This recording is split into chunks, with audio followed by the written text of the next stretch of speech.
Olá, bom dia, tudo bem com vocês? Estamos começando mais um Cresce Esclarece e o tema de hoje é Desmistificando a Matemática Financeira. E quem vai participar hoje é o professor e consultor financeiro Luiz Cláudio Amado. Bom dia, tudo bem, Luiz? Bom dia, é uma honra estar aqui junto com vocês, né, participando dessa reunião aqui. Eu espero corresponder à expectativa de vocês. Não, com certeza. Luiz, vamos começar com a seguinte pergunta. Qual a importância da matemática financeira para os corretores de imóveis? Olha, eu costumo dizer que a matemática financeira e a área comercial, elas andam de mão dadas, né? Então, para o corretor de imóveis, é de vital importância conhecer alguns princípios da matemática financeira. Não que ele seja um doutor em matemática financeira, mas se ele possuir o conhecimento dessa fabulosa ciência, com certeza ele vai conseguir gerar mais resultados à sua profissão. Uhum. E assim, no dia a dia, pessoal, também é grande o emprego da matemática financeira? Ah, sim. A matemática financeira eu costumo dizer que ela está em tudo, né? E num livro meu eu até publiquei que é quase impossível nos dias de hoje você viver sem a presença da matemática financeira, né? Quando você faz um financiamento bancário, quando você compra um carro ou você compra uma casa própria, você está vendo a matemática financeira em ação. Até mesmo quando você vai simplesmente ao supermercado fazer compra, você está vendo a matemática financeira em ação. Matemática financeira é vida, então. Ah, ela está em tudo. Eu enxergo, pelo menos.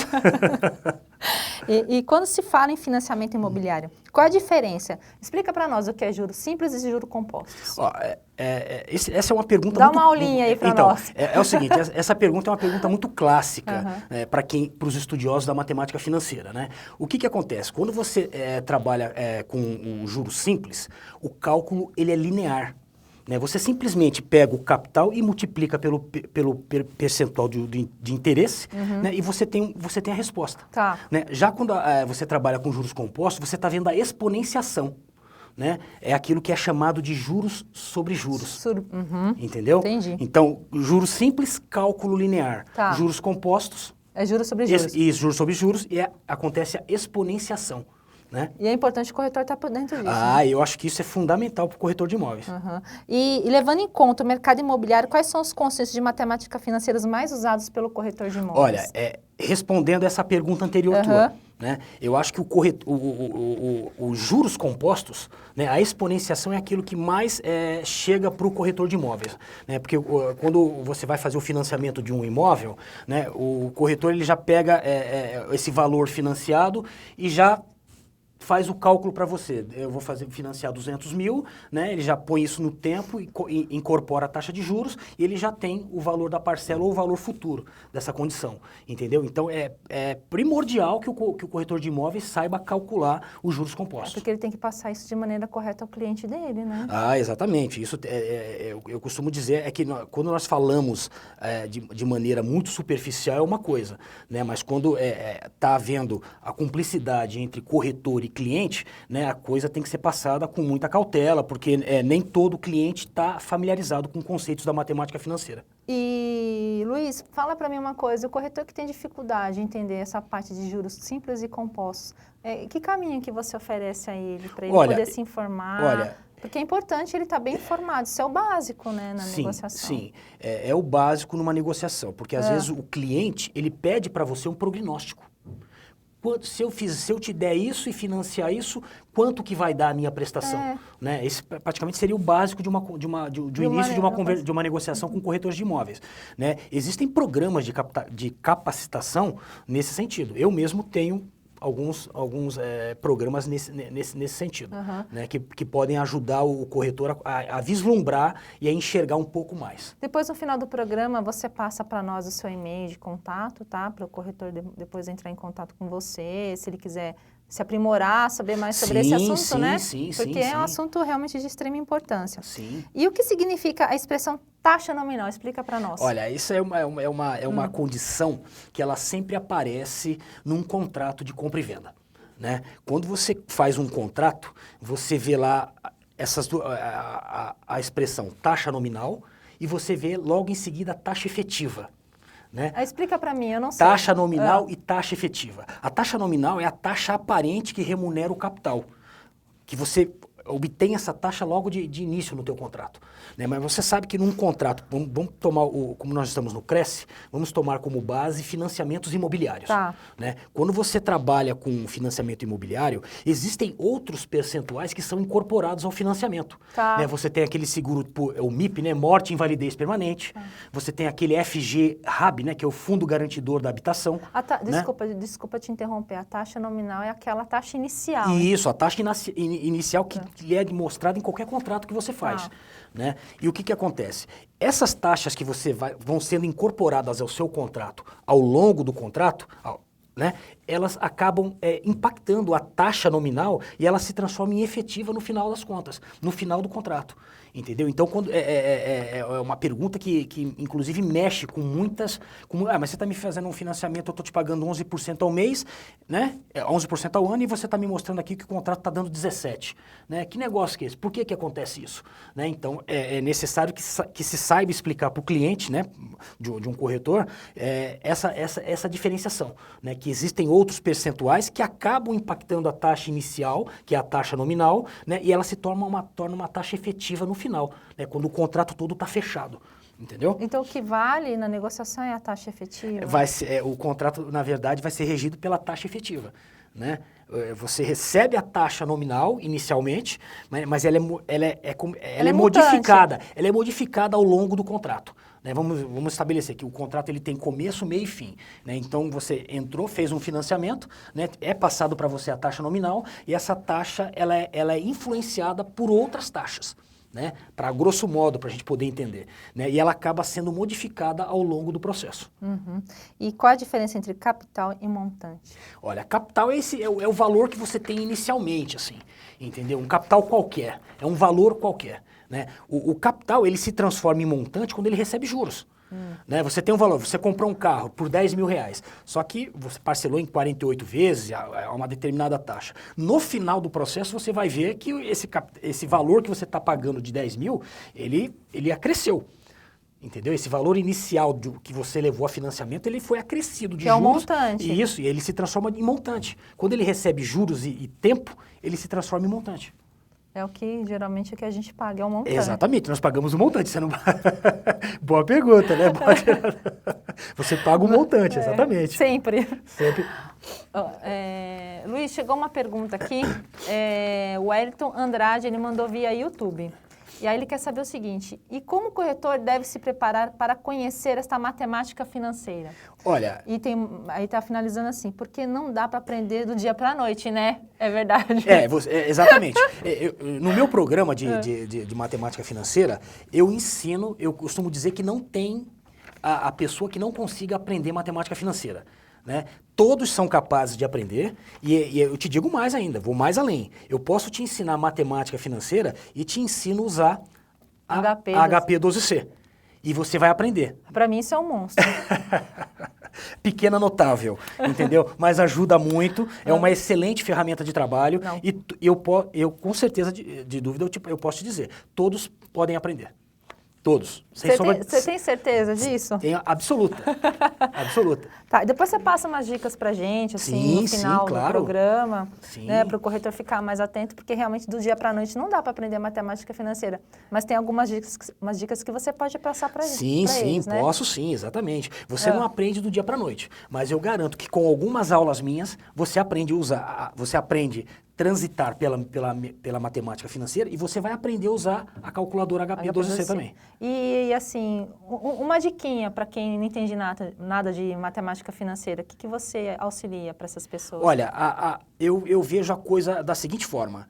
O que impede você de aprender matemática financeira é você não começar.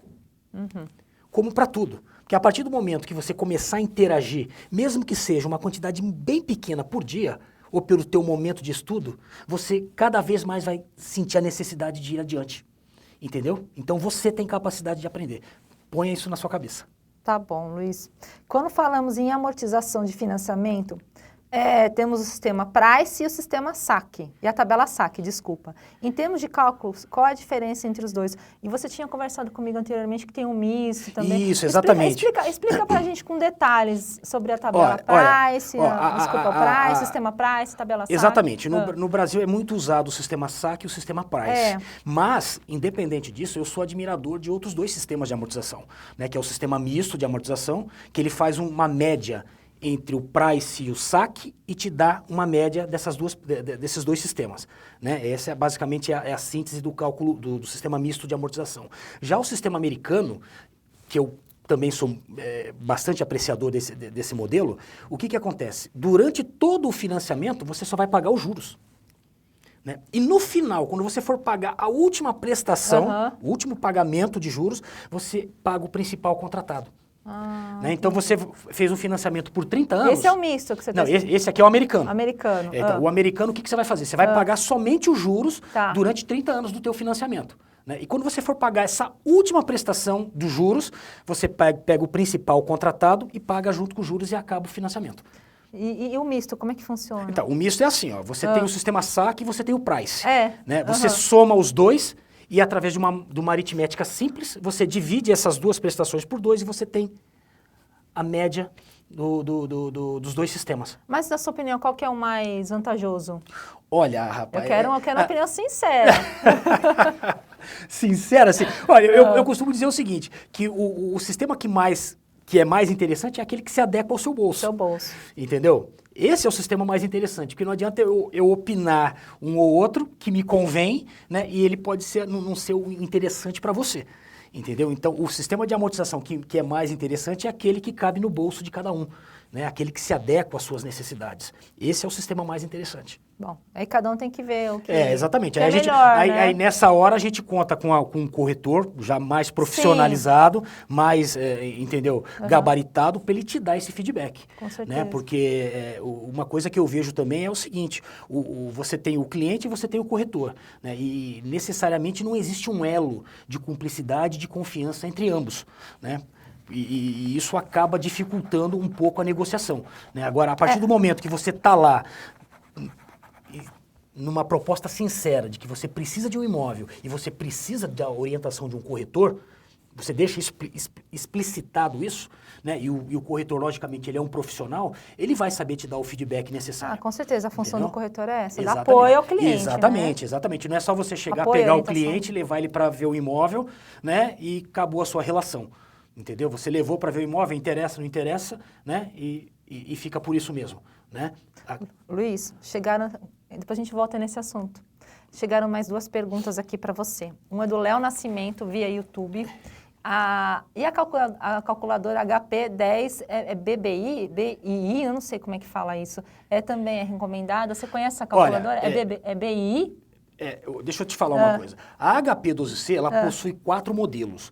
Ela começa com a Gold, que é o tecladinho laranja. Eu utilizo a Platinum, que ela é mais acinzentada e lembra prata, no caso, né? E existem outros 2 modelos, que é a edição comemorativa de 25 anos e um outro modelo que eu não me recordo agora, né? E de cada uma delas, de uma para outra, existem algumas peculiaridades que aumentam e que melhoram a condição da calculadora, né? Existem calculadoras hoje que são usadas no mercado da engenharia, para os alunos de engenheiros, que além dela fazer aquilo que a HP faz, ela te gera parâmetros como gráficos. Né? Então, existem limites que você determina para a calculadora e a calculadora te mostra gráficos. Né? Então, é uma calculadora um pouco mais avançada. Eu posso chegar para você e falar pelos modelos que eu uso. Né, que é aquelas que eu pratico todos os dias, que eu estou acostumado a fazer cálculo. Essas calculadoras que estão mais focadas para o pessoal da engenharia, apesar de eu saber que ela tem essa particularidade, eu não tenho conhecimento de uso. Então eu não posso te orientar e falar alguma coisa mais aprofundada com relação a cada uma delas. Né, eu te falo a respeito da Platinum, né, ou da Gold, que eu usei no passado, né, e o que diferencia, no caso, a Gold da Platinum, eu já posso te dizer que é o número, quem trabalha com fluxos de caixa, caixa. Tá. Vai encontrar uma aliada muito mais forte na Platinum do que na Gold. Na HP12C. Isso, essa na aqui, HP12C. que foi citada, você não... Não, eu acredito que essa calculadora é uma calculadora voltada para engenharia. Pra engenharia. Não uso ela. Tá bom. A matemática financeira implica nas decisões de compra do cliente? Olha, eu vou falar uma coisa para você. O que eu tenho observado é que cada vez mais os clientes têm conhecimento. Entendeu? Então, se você é um conselho agora para corretores, se você está estagnado no mercado, dê um jeito de se reciclar. Porque cada vez mais os clientes eles estão sabendo mais, eles estão mais questionadores, né? Eles querem ir sempre mais adiante. E se você tem um conhecimento que está estagnado, você está parado no mercado, dê um jeito de se reciclar. Porque se você não fizer isso, entendeu? Você vai correr o risco de chegar um cliente para você e te fazer uma pergunta e vai te deixar numa saia justa. Entendeu? Então, para que isso não aconteça, dê um jeito de se reciclar. Corra atrás do conhecimento, vê o que está faltando para você, se é em termos de matemática financeira ou de outro tipo de informação que possa gerar vantagem competitiva para você e vai atrás. Recicle-se. Então, o corretor tem que estar mais atento que o cliente, né? Exatamente. Na verdade, eu acredito que o corretor tem que estar na frente. Entendeu? Porque se ele estagnar, ele corre o risco de encontrar um cliente que vai chegar para você e vai te surpreender. Com certeza. Entendeu? Fala-se muito em fluxo de caixa para as empresas. O corretor também pode usar esse conceito no dia a dia de suas finanças? Sim, olha, essa é uma pergunta muito interessante. Não só o corretor, Todos, as pessoas. Todas as pessoas que aprenderem a controlar o seu dinheiro através de um fluxo de caixa ostensivo, um fluxo de caixa forte, você vai ter um controle cada vez mais apurado das suas finanças. Entendeu? Nos dias de hoje, né, com essa correria que a gente tem no dia a dia, e vai para cima, vai para baixo, se você não acompanhar a sua vida financeira de perto, você pode se perder em algum momento. Entendeu? E depois você sabe o que acontece, né? Cartão de crédito estourado, cheque especial devendo no banco, entendeu? Então a gente tem que ficar esperto com isso, entendeu? Então se você conhece, e você não precisa ser um especialista em matemática para conhecer fluxo de caixa, não. Entendeu? Se você tiver um pouquinho de jogo de cintura... interesse também, né, Luiz? Exatamente. Né? Então, como eu estou te dizendo, nós vivemos numa locomotiva social, né? A gente não para, vai para cima, vai para baixo, vai para cima, vai para baixo, paga com cartão, paga com celular hoje, que tem uma comodidade muito grande, entendeu? E se você vacilar um pouco e não prestar atenção, você acaba passando batido, né? Então, quem conhece um pouquinho de técnicas de fluxo de caixa vai se dar bem. Além da matemática financeira, também uma educação financeira. Exatamente, uma educação financeira. Nós estamos caminhando para um modelo de sociedade em que você tem que ter o controle da sua vida, né? Porque exigem tanto de você, por que você não vai exigir um pouquinho mais de você para ter uma vida correta, uma vida mais sossegada, entendeu? Com certeza. O cliente quer comprar uma casa e seu dinheiro está na poupança ou numa aplicação.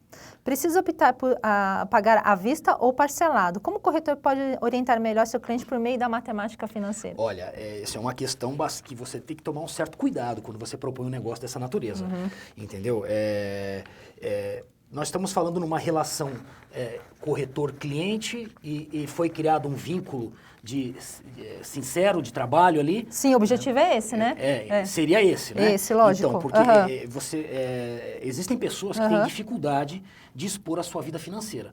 Para mim chegar e falar para você, olha, eu tenho uma poupança que tem 300 mil reais guardado lá, né? Eu tenho que ter uma certa confiança em você. Né? Então, eu acredito que parte do corretor essa iniciativa de gerar uma maior empatia com o seu cliente, de gerar um maior nível de confiança, né, para que essa relação se torne transparente, né, porque você não pode iniciar uma negociação com um cliente potencial e ficar falando com ele nas entrelinhas, né? Eu sempre tenho uma política, seja sincero, franco e objetivo. Sim. Então você vai direto ao ponto, entendeu? Mas você você tenta criar um vínculo de sinceridade para que a pessoa se sinta à vontade para expor a situação para você, né? Agora, se ele abriu para você... A ligação tem que ser dupla, né? A ligação tem que ser uma via de mão dupla, né? Entendeu? Confiança de ambas as partes. Sim. Né? E quando isso acontece, eu acho que não haveria nenhum tipo de problema para o corretor tentar mostrar alguma perspectiva de negócio para o seu cliente, desde que haja esse vínculo de sinceridade.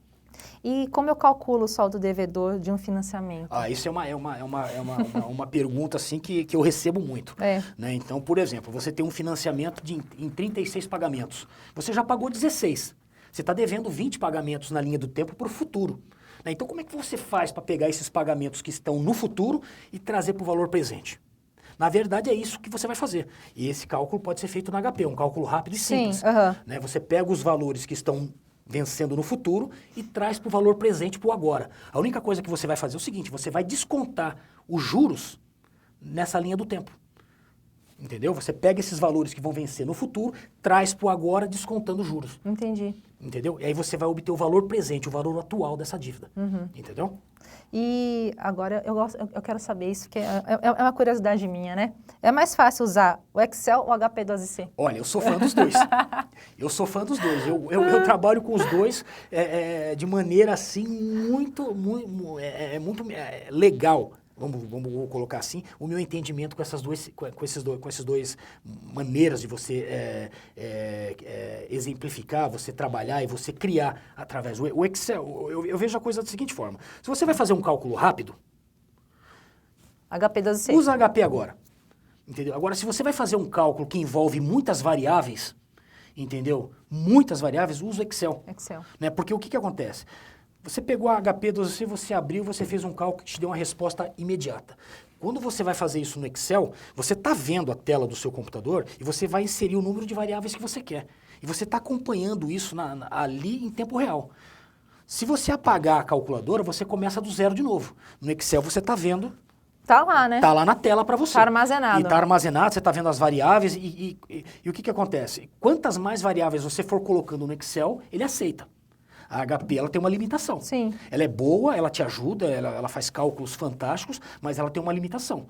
Só que o Excel, ela tem uma limitação muito maior. Muito maior. Entendeu? Então, eu trabalho com os dois. Tá. Só uma observação. O que o Excel faz, a HP faz. E vice-versa. Tá? A diferença é Depende da demanda, né? Exatamente. A diferença é a quantidade de informações a serem processadas. Entendi. Tá? E assim, na sua opinião, a matemática financeira pode ser ensinada para um leigo, para uma pessoa que não entende nada, que nem eu? Nós já falamos sobre isso, estamos voltando nisso aqui possível, agora. É possível! Eu aprender matemática financeira? Claro que sim. Todos podem aprender matemática financeira. Né? A gente começa com pequenos passos, né? E a gente vai crescendo ao longo dos nossos estudos e não só você, mas qualquer pessoa aprende matemática financeira. Basta querer. Basta querer. Tá. E outra coisa, como eu disse, não só matemática financeira. Aprende a trabalhar com HP12C. É que você tinha citado, é importante fazer cursos. O conhecimento nunca é demais. Entendeu? O conhecimento nunca é demais. Então, quanto mais informação você possuir para aquilo que te interessa, melhor é. Tá ótimo. E falando um pouco sobre a economia do Brasil, como é que você analisa essa redução na taxa de juros do crédito imobiliário? Quais são os reflexos na economia? Olha, a redução da taxa de juros, ela não é uma coisa que vai beneficiar somente um setor da sociedade. Quando a gente leva em consideração que as grandes construtoras reduzem os seus investimentos por conta da taxa de juros alta, entendeu? É uma coisa. Mas a taxa de juros mais baixa é um anseio de todo o Brasil. É um anseio de toda a sociedade. A sociedade brasileira, ela está sufocada. Então, ela precisa de taxa de juros menor para poder crescer. E não é só as grandes corporações, a sociedade precisa crescer. Com certeza. Entendeu? Só que quando você pega uma taxa de juros muito alta, né, praticamente o teu lucro é impactado para você pagar juros. E aí você não cresce. Você fica só trabalhando para manter a média. Né? Você fica só produzindo para manter, né? E você não cresce. Os juros têm que estar estabilizados para a gente poder conseguir desenvolver a economia. Né? Exatamente. Quando os juros eles caem, você pode ver que diversos setores da economia eles começam a crescer. Gradativamente, mas eles crescem. Porque as pessoas sentem mais confiança. Exatamente. A taxa de juros menor é uma coisa que ela vai beneficiar toda a sociedade. Todos os empresários são beneficiados com isso. E a sociedade também. E a sociedade anseia muito por uma taxa de juros menor. Luiz, a gente está terminando mais um Cresce Esclarece. Eu queria agradecer sua participação. E queria que você desse uma palavrinha final aos corretores de imóveis sobre o assunto, matemática financeira. Sim, ó, primeiramente eu gostaria muito de agradecer ao Cresce por essa oportunidade de ter vindo aqui, entendeu? Eu estou muito satisfeito, eu já manifestava o interesse de estar vindo aqui conhecer vocês há muito mais tempo, né? E me foi dada essa oportunidade agora. Então, pessoal, é o seguinte, o que eu posso dizer para um corretor de imóveis é o seguinte, recicle-se, corra atrás do conhecimento, não fique na estagnação, porque se você ficar parado, você vai correr o risco de um cliente chegar para você e te fazer uma pergunta que você não vai saber responder, entendeu? Então, conhecimento nunca é demais, entendeu? Conhecimento é uma coisa que você, se você puder ter, entendeu? Não vai te fazer mal. Não tenha medo de ter conhecimento. Não vai te fazer mal, não vai te causar nenhum tipo de dor. Só vai te trazer alegrias. Obrigada, Luiz. E eu espero vocês na próxima semana.